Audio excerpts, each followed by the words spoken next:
నమస్కారం. Welcome to SR Telugu educational channel. ఈ వీడియోలో మనము ఈ సంవత్సరం జనవరిలో జరిగినటువంటి టెట్ పేపర్ 1 పేపర్ 2లలో ఉన్న ముఖ్యమైనటువంటి తెలుగు ప్రశ్నల గురించి తెలుసుకుందాం. మనకు పేపర్ 1 కానీ పేపర్ 2 కానీ అది సోషల్ కానీ మ్యాథ్స్ కానీ ఏదైనా సరే 30 మార్కులు తెలుగు అనేది టెట్లో ఉంటుంది. ఈ 30 మార్కులు సులభంగా మీరు సాధించాలంటే నేను ఇంతకుముందు వీడియోలో కూడా తెలియజేశాను. SR Telugu educational channel open చేసినట్లయితే అందులో టెట్ డిఎస్సికి సంబంధించిన ప్లేలిస్ట్ ఉంటుంది. అందులోకి వెళ్ళి మీరు వీడియోలు చూసినట్లయితే ప్రతి తరగతి పాఠ్యపుస్తకంలోని ముఖ్యమైన అంశాల గురించి వీడియోలు ఉన్నాయి. ఆ వీడియో ఒక్కసారి చూస్తే చాలు, మీకు తొందరగా రివిజన్ అనేది అయిపోతుంది. అలాగే వ్యాకరణానికి సంబంధించిన వీడియోలు కూడా చాలా సులభంగా ఉండేలాగా నేను తయారు చేయడం జరిగింది. వాటిని చూడండి.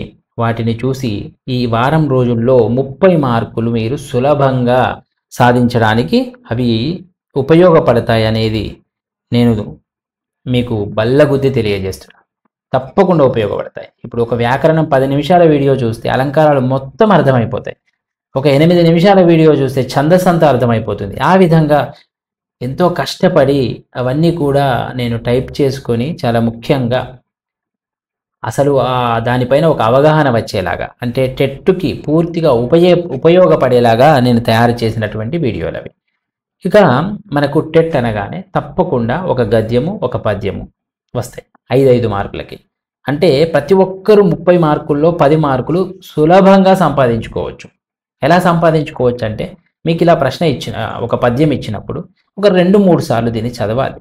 చదివితేనే కొంచెం అర్థమవుతుంది. అర్థమయ్యాకనే ప్రశ్నలు చదవాలి. అంతేగాని ప్రశ్న చదివి సమాధానం పద్యంలో వెతికితే పొరపాటు పడే అవకాశాలు ఉంటాయి. 5 మార్కుల్లో 1-2 పోయే అవకాశాలు ఎక్కువ. కాబట్టి ఒక 2-3 సార్లు చదవండి. ముందుగా ఈ పద్యం చూస్తే,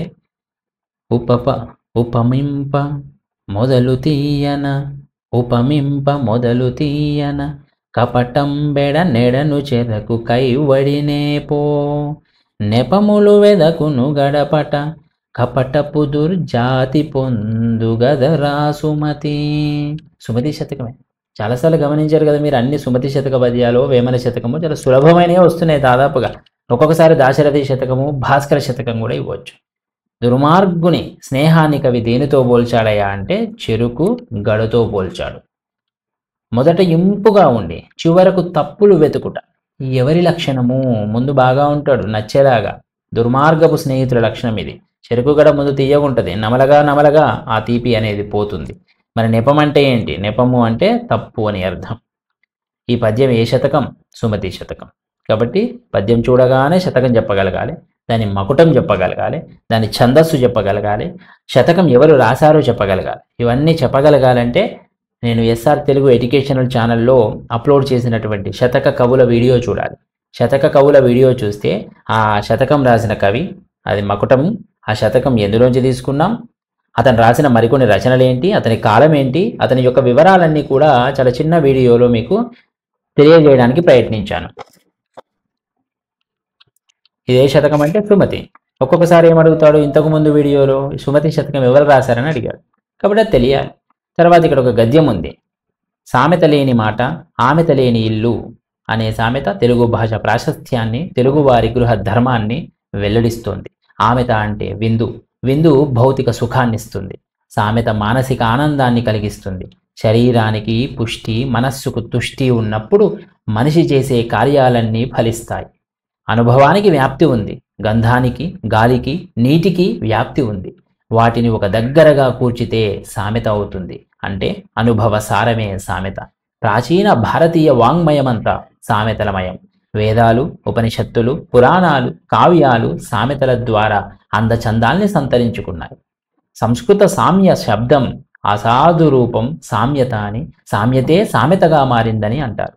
సామెతకు సంస్కృతంలో లోకోక్తి, సూక్తి, సుభాషితం అనే పేర్లున్నాయి. ఈ విధంగా ఒక 2-3 సార్లు మీరు చదివి సమాధానాలు పెట్టడానికి ప్రయత్నించాలి. సామెత లేని మాట ఆమెత లేని ఇల్లు అనేది ఏదో సామెతే, ఇందులోనే చెప్పాడు. సులభంగా అక్కడే దొరుకుతాయి. కాకపోతే పొరపాటు పడతారు. కాబట్టి 2-3 సార్లు చదివితేనే సరైన సమాధానాలు గుర్తించగలుగుతారు. ఆమెత అంటే ఏంటి? విందు అని అర్థం. మానసిక ఆనందాన్ని ఏం కలిగిస్తుందయా అంటే సామెత కలిగిస్తుంది.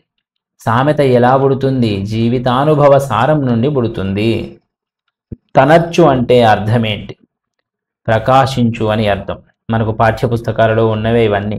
జీమూతం, వారిదం పర్యాయ పదాలు మేఘానికి ఉన్నాయి. భంగం అన్న పదానికి నానా అర్థాలు, వేరు వేరు అర్థాలు. ఆటంకం అలా.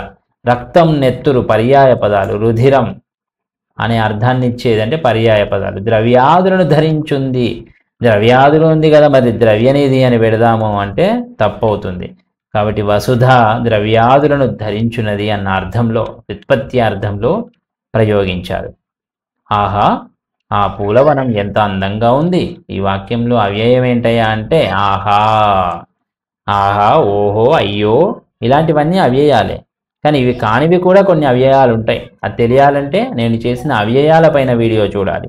అందులో అన్ని వివరంగా తెలియజేశాను. వీటిని అవ్యయాలు అంటారు, ఎలాంటి పదాలు అవ్యయాల కిందికి వస్తాయి, ఎక్కువ ఉదాహరణలు తీసుకొని తెలియజేశాను.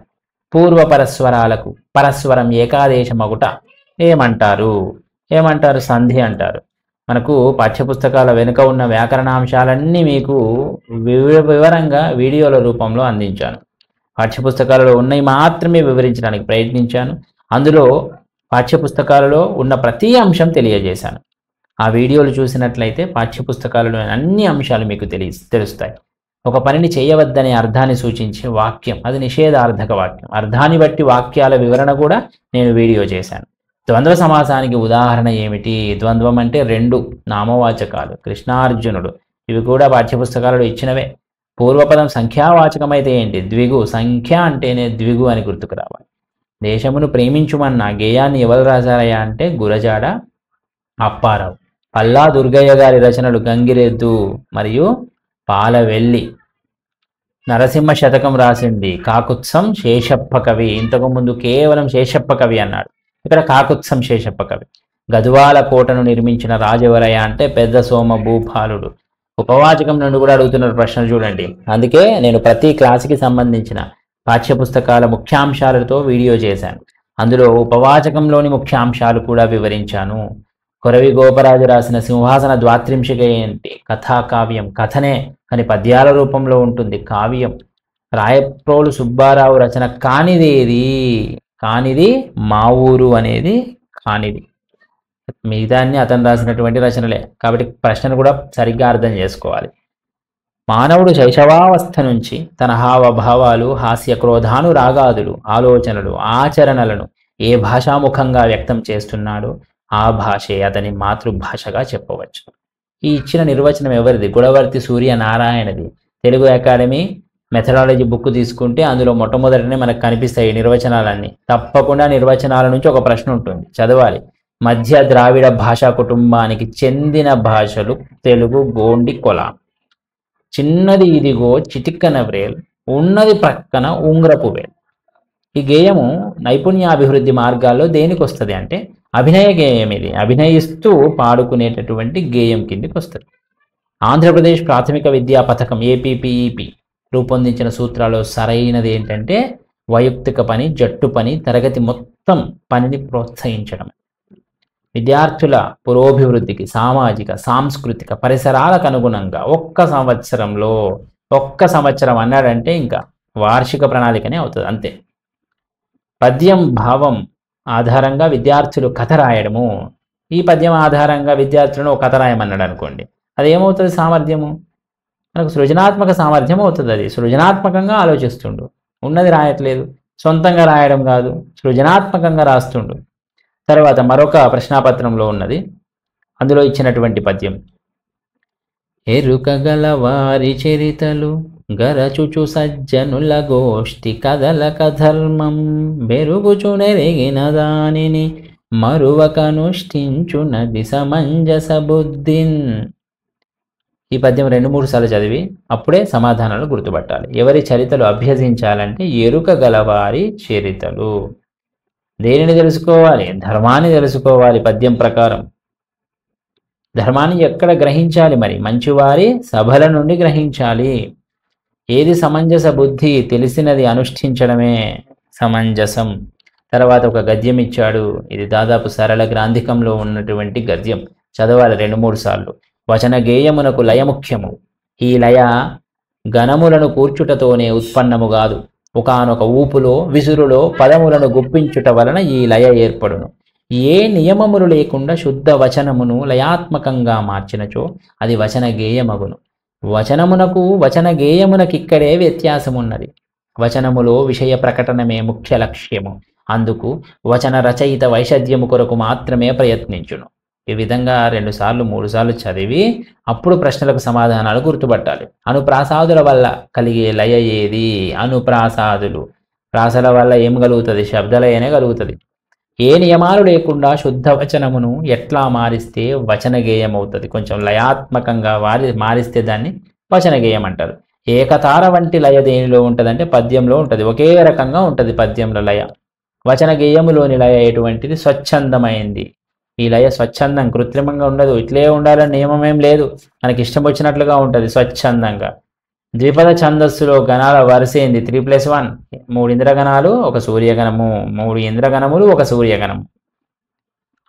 మరి ఏమి 2 రూపాలు ఎందుకు వచ్చినాయి అంటే వైకల్పికం ఉంది కాబట్టి అట్లా ఎడాగమం వచ్చి సంధి జరగలేదు, ఒకసారి సంధి జరిగింది. మాతృపదేశము రా ఒత్తు వచ్చింది ఇక్కడ. మాతృ రుకారము ప్లస్ ఉపదేశం వస్తుంది. ఊ బదులుగా మనకి ఇక్కడ రు బదులుగా రా అనేది రావడం జరిగింది. రా ఒత్తు. అందుకే ఇది యావారాలు వచ్చినప్పుడు ఎన్నులు కాబట్టి యనాదేశ సంధి. మా నవజీవనం సుకుమారమైనది. మా నవజీవనం పాఠ్యపుస్తకంలో ఉన్న ఉదాహరణే. నానార్థాలతో చేసేటటువంటి అలంకారం ఇది శ్లేష. ముఖ చంద్రము ఏ సమాసం? ముఖ చంద్రము చెప్పదలుచుకున్న విషయము. ముఖము ఉపమేయము, చంద్రము ఉపమానము. పూర్వోత్తర పదాలలో ఎందులో ఉంది అంటే ఉత్తర పదంలో ఉంది. ఉపమానం ఉత్తర పదంలో కాబట్టి ఉపమాన ఉత్తర పద కర్మధారయం. వడుకుడుపులు ఎందులో వచ్చింది? పల్లె అందాల్లో కనిపిస్తుంది మనకి. చేనేత వస్త్రాలు వడుకుడుపులు అని. పద్మశాలీలు వడుకుడుపులు నేస్తారని చెప్తాడు. కింది పదాలలో అవ్యయ పదం ఏది? ఇక చూడండి, ఇక్కడ వచ్చింది అవ్యయం. ఊరక అనేది కూడా అవ్యయమే. ఎందుకంటే లింగ వచన విభక్తి శూన్యమైనది అని అర్థం. బండజింకలు కొత్త పాఠంలో వచ్చింది. బండజింకలు గబ్బిలాలు. తస్కరుడు పర్యాయ పదం. తస్కరుడు దొంగ, చోరుడు, ముచ్చు ఒకే రకమైన అర్థాలు పర్యాయ పదాలు. పణం నానార్థాలు, వేరు అర్థాలు. పందెము, కూలి, వేల, ధనం వేరు అర్థాలు ఉన్నాయి పణముకి, నానార్థాలు. తెలుగులో తొలి రామాయణం ఏది? రంగనాథ రామాయణం. పాఠ్యపుస్తకాలలో ఉన్న విషయాలు. తెలంగాణ భాషా దినోత్సవం కాళోజీ పాఠ్యాంశంలో వస్తుంది. సెప్టెంబర్ 9 ఆయన పుట్టినరోజు కాబట్టి. దక్షిణ భారతదేశంలో జానపద గేయ సాహిత్యంపై PhD. తెలుగు జానపద గేయాలు అన్న మన కవి పరిచయంలోనే ఉంటుంది. బిరుదురాజు రామరాజు. ఆత్మవేదన కవితా సంపుటి. ఆత్మవేదన పొట్లపల్లి రామారావు కవి పరిచయం. ఈ కవి పరిచయాలన్నీ కావాలంటే SR తెలుగు ఎడ్యుకేషనల్ ఛానల్లో మొత్తం 1 నుండి 10 తరగతులలో ఉన్న పాఠ్యాంశ కవుల గురించిన వివరాలు చాలా క్లుప్తంగా సూక్ష్మంగా వివరించడం జరిగింది. కవి పేరు, ఆ కవి యొక్క కాలం ఏంటి, కవి ప్రాంతం ఏంటి, ఆయన రాసిన రచనలేంటి, అది ఏ పాఠ్యాంశం రాశాడు, ఆ పాఠ్యాంశం ఎందులోంచి గ్రహించారో, అతనికి వచ్చిన బిరుదులేంటి, ఇలాంటి విషయాలన్నీ కూడా అందులో వివరించడానికి ప్రయత్నించాను. శ్రీ యాదగిరి నృసింహ శతకకర్త తూపాటి సంపత్ కుమారాచార్య. అన్నీ కూడా శతక పద్యాలలో ఉన్నవే. రఘునాథ నాయకుడి ఆస్థాన కవి మనకు ఇది చేమకూర వెంకట కవి పరిచయంలోనే కనిపిస్తుంది. విజయ విలాసం. మాతృభాష బోధన లక్ష్యాల వర్గీకరణలో సంధులు, సమాసాలు, పర్యాయ పదాలు ఇవన్నీ ఎందులోకి వస్తాయి అంటే భాషా జ్ఞానం. అది పదజాలం, వ్యాకరణం ఉన్నది భాషా జ్ఞానం, భాషాంశాలలో ఉంటుంది. ఇక్కడ ఇచ్చిన ఒక నిర్వచనము. ఈ నిర్వచనం ఎవరు ఇచ్చారా అంటే సఫైర్ ఇచ్చాడు. అలవోకగా ఉత్పన్నమయ్యే కంఠధ్వనుల సాధనాలతో కేవలం మానవ సంబంధమై సహజాతేతర పద్ధతి ద్వారా మనోద్రేకాలను, ఆలోచనలను, వాంఛలను తెలియజేసేదే భాష అని నిర్వచించింది ఎవరయ్యా అంటే సఫైర్. ప్రకాశ పఠనంలో ఒక్క గుక్కలో అర్థవంతంగా పలకగలిగే పద సముదాయం ఒకటి. ఒక్క చూపులో విద్యార్థి ఎంత మేరకు చూడగలుగుతాడు? 2 అడిగాడు ఒకటే దాంట్లో, 2 ప్రశ్నలు. ఒకటి వాగ్మితి, 2 నయనమితి. గౌణవాచకం, పూరణవాచకం, విస్తార పఠనం అన్నిటికీ కూడా అర్థం ఏంటి? ఉపవాచకం. ఇది మనకు డిఎస్సిలో కూడా వచ్చినటువంటి ప్రశ్న ఇది. వ్యక్తిగత పద్ధతి, వైయక్తిక పద్ధతి, వ్యష్టి పద్ధతి, నియోజనాల పద్ధతి ఇవన్నీ కూడా డాల్టన్ పద్ధతికే పేర్లు. మరికొన్ని డాల్టన్ పద్ధతి. నిరంతర సమగ్ర మూల్యాంకనంలో భాగంగా లఘు పరీక్ష అనేది ఎందులో వస్తుంది? లఘు పరీక్షలు ఎందులో వస్తాయి? ఇంతకుముందే 4 వచ్చాయి కదా. నిర్మాణాత్మక, మదింపులు వస్తాయి. ఇవి మనకు ఈ ఆన్లైన్ పరీక్షల్లో వచ్చినటువంటి ప్రశ్నాపత్రాలు ఇవి. ఇలాంటి తెలుగు ప్రశ్నలు మనకి అడుగుతున్నారు. కాబట్టి దీన్ని బట్టి పాఠ్యపుస్తకాలలో ఉన్న ముఖ్యాంశాలు ఈ వారం రోజుల్లో అంతా చదవలేం కాబట్టి నేను ఆ ప్లేలిస్ట్లో పెట్టినటువంటి వీడియోలు ఒక్కసారి చూసినట్లయితే చాలు, చాలా సులభంగా మీరు సమాధానాలను గుర్తుపట్టగలుగుతారు. చాలా తక్కువ సమయం ఉంది, వారం రోజులే కాబట్టి ఒక్కసారి చూడడానికి ప్రయత్నించండి. అలాగే వ్యాకరణం కూడా చాలా చిన్న చిన్న వీడియోలలోనే మొత్తం వ్యాకరణం చెప్పడానికి ప్రయత్నించాను. ఒక్కసారి విని అర్థం చేసుకుంటే చాలు. ఈ వీడియో మీకు ఏమైనా వేగంగా అనిపించినట్లయితే కొంచెం స్లోగా పెట్టుకొని వినొచ్చు మీరు, లేదా చాలా స్లోగా ఉంది అనుకుంటే వేగంగా పెట్టుకొని వినొచ్చు. కొంచెం తక్కువ సమయంలో అయిపోవాలనే ఉద్దేశంతో కొంచెం వేగంగా మాట్లాడుతూ వేగంగా చేయడం జరుగుతుంది. ఇది మీకు ఈ వారం రోజుల సమయమే ఉంది కాబట్టి టెట్ పరీక్ష కోసం ఉపయోగపడుతుందని ఆశిస్తున్నాను. అందరికీ కూడా ధన్యవాదాలు.